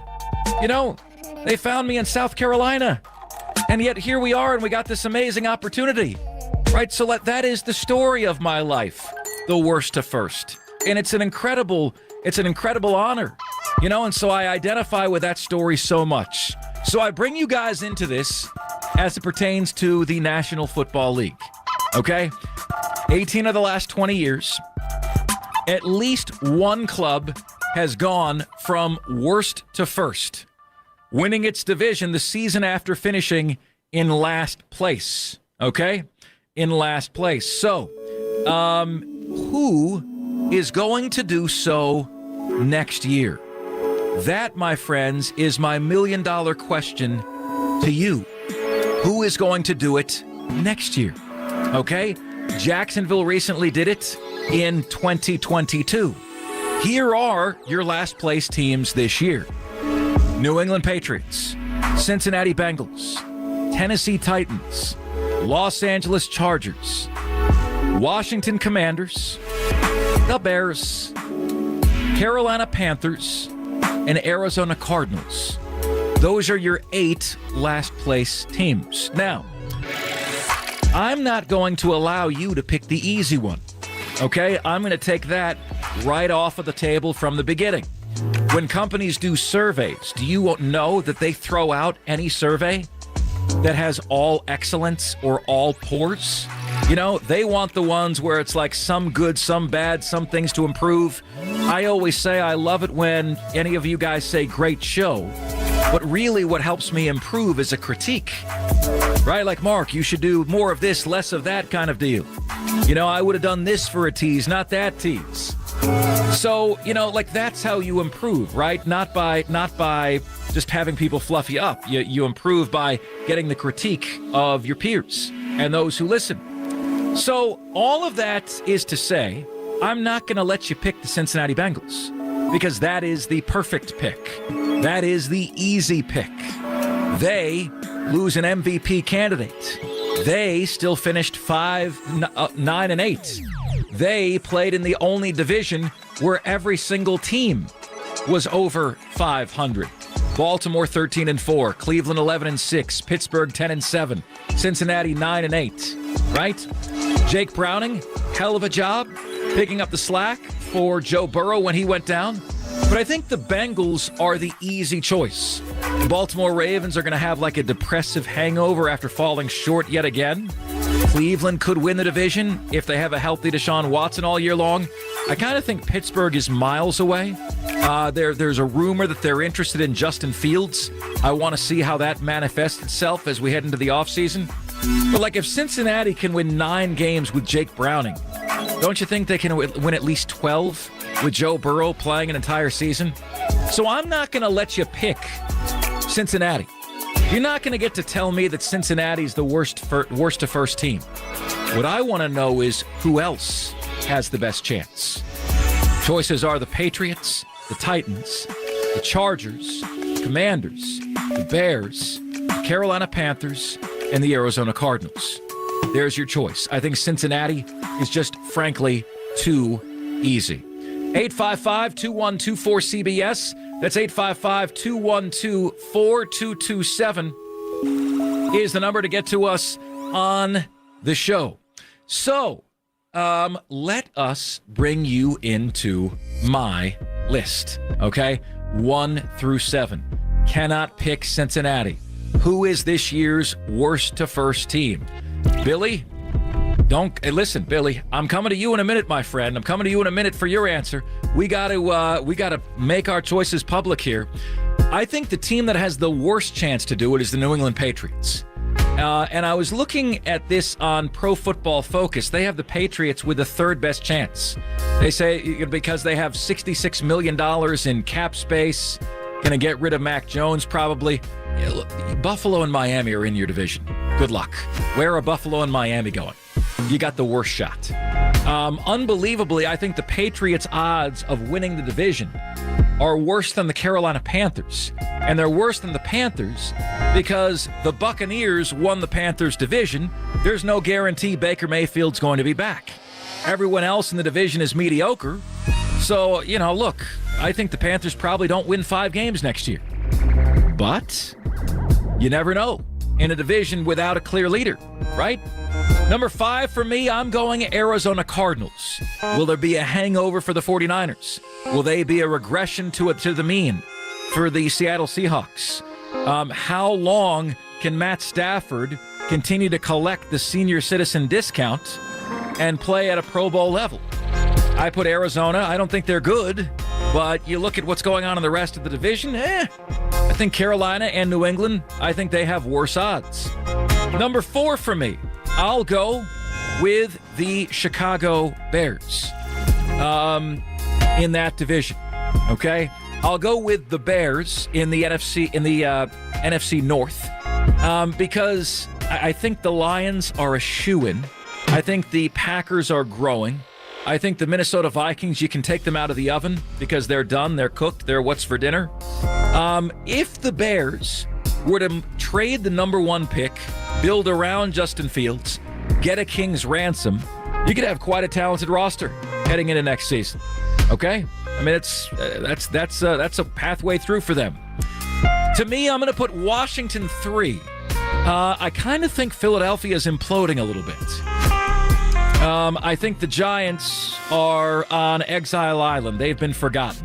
I promised you guys they wouldn't get further than the divisional round for the duration of Daniel Jones's 4-year, $160 million deal.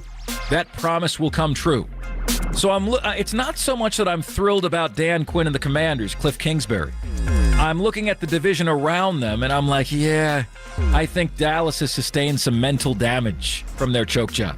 Philadelphia, Giants, I put them 3. I'm going to go Los Angeles Chargers 2. I do believe Justin Herbert is overrated, and I hate to use that word. It's lazy, right? Overrated is a lazy word, but guys, it doesn't make the team better. He doesn't elevate the team. He hasn't elevated the team. You look at what Joe Burrow's done for Cincinnati. Where is that effect for Justin Herbert and the Chargers? Okay? I'm tired of hearing about his arm. I'm tired of hearing about his traits. I want to hear about dubs, wins. Where are they? Anyone? Bueller, Fry? The wins are on the milk carton for the Los Angeles Chargers. And then number 1 for me, I will go Tennessee Titans. I'm going to go Tennessee Titans. I'm going to go Tennessee Titans because, again, I look at that division. Okay, I look at that division. I look at Brian Callahan, new head coach. I look at the fact that Houston is on the upswing, but Jacksonville is finding itself. Indianapolis is growing. Shane Steichen did a great job there in year 1. I look at that division as a very, very, very winnable division. And I think more highly of Will Levis, their quarterback, than most people do. So I think Brian Callahan, he's my vote. Best chance to go from worst to first. It's happened 18 of the last 20 years.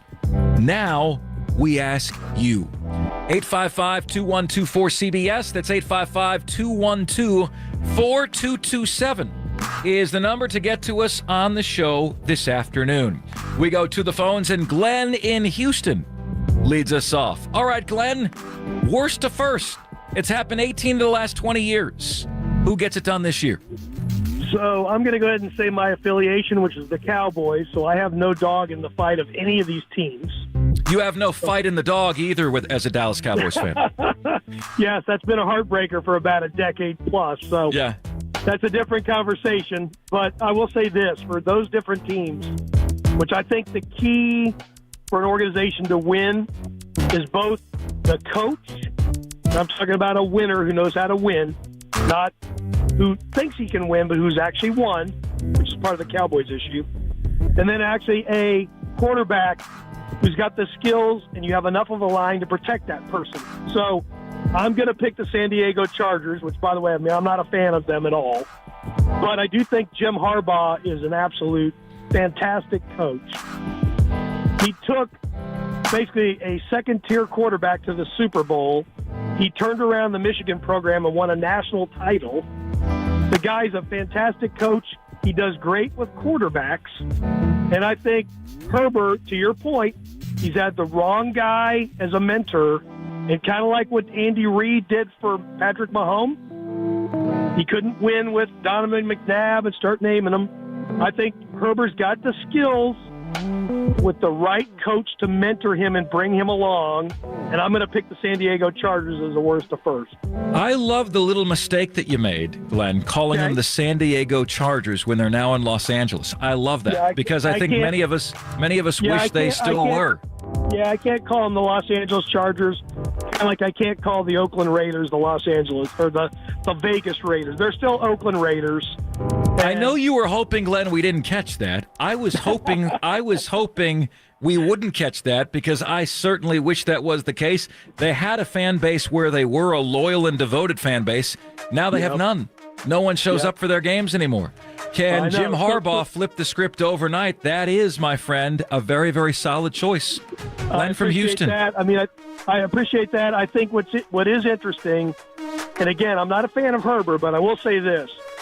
The guy played great in college. He hasn't had the right coach. And I think that's one thing, if you look at some of the teams from an historical perspective, the organizations that do well, they have a solid general manager. They have a great coach. Not a good one, a great coach. And that guy normally picks the guys that fit his approach. Kind of like what Jimmy did with Aikman, right? And then he surrounded Troy with the right people, and they executed over and over. So I think, and that's exactly what's happening in Kansas City with Patrick Mahomes and Andy Reid. And I think Jim Harbaugh is a fantastic coach. And if they give him enough rope, right, don't try to turn it in a year, they're going to be competitive right off. Herbert's got the skill. As long as you can protect the guy and he doesn't get injured, they're the team. There you go. Glenn, thanks so much for the call, bud. Good to hear from you from the city I grew up in, Houston, Texas. Tim in California is up next. All right, Tim, geek to chic. 18 of the last 20 years, a team has gone from worst to first in the NFL. Who's it going to be this time? I'm gonna have to agree with the last caller with San Diego. I think with a good coach, Herbert should be able to be a better quarterback. I think he's a good quarterback, but he'll be a great quarterback next year with the right coaching. I think coaching is everything, like the last caller said, with Jim Harbaugh coming in there, helping him out, probably with the simple things, and then eventually, at least winning a couple of playoff games. You know what, man? I will tell you what. I love that you guys are in denial and we continue to call them the San Diego Chargers. You guys do the Chargers like I do Twitter. It's now called X, and I refuse to do that garbage. If it's still twitter.com, I'm calling it Twitter. I love the fact that you guys are proving to me that denial is not just a river in Egypt. You are steadfastly calling them the San Diego Chargers, Tim, and I love your pick. I've just got them number 2. Mine was by mistake by saying San Diego, so I'm going to call them the Los Angeles Chargers. Sorry about that. There you go. There you go. Tim, good to hear from you, pal. Thanks so much for the call. If you're on the line, guys, please hold. We are asking you, who is going to be the worst to first team next year in the National Football League? We'll go around the room, roundtable style. Billy will share his. We'll get to yours and more. All next here on CBS Sports Radio. My name is Mark Ryan. Say, for the ones who get it done, Grainger is offering high-quality supplies and solutions for every single industry, as well as access to product specialists who have the knowledge and the experience to answer your toughest questions. Plus, their commitment to being your safety partner can help you keep your facility safe and your people even safer. So, call, click, Grainger.com, or just stop on by. Grainger.com. It's a mystery where Old Spice finds its amazing scents like Himalayan sea salt, but I'm thrilled they have, because no other body wash exfoliates and moisturizes 24/7 like Old Spice Gentleman's Himalayan sea salt body wash. Now, if only there was a mountain range separating the Indian subcontinent from the Tibetan plateau where I could hide my Old Spice and keep my family from stealing it, my impossibly smooth skin will finally be safe. Why choose a Sleep Number smart bed? Because no two people sleep the same. Only the Sleep Number smart bed lets you each choose your individual firmness and comfort, your Sleep Number setting. The Climate 360 smart bed is so smart it actively cools or warms up to 13 degrees on either side for your ideal sleep temperature. And now, during our President's Day sale, save 50% on the Sleep Number limited edition smart bed, plus free home delivery when you add any base. Ends Monday. To find a store near you, visit sleepnumber.com. If you're like most people, you've had your fair share of financial questions. Questions like, can I afford my son's travel hockey team? What if my daughter doesn't get that soccer scholarship? Will I be able to enjoy golf in retirement? At Empower, we know these questions can be stressful. We're here to help answer your what ifs and empower what's next. Join 18 million Americans and take control of your financial future. Start today at empower.com. Sponsored by Empower Personal Wealth.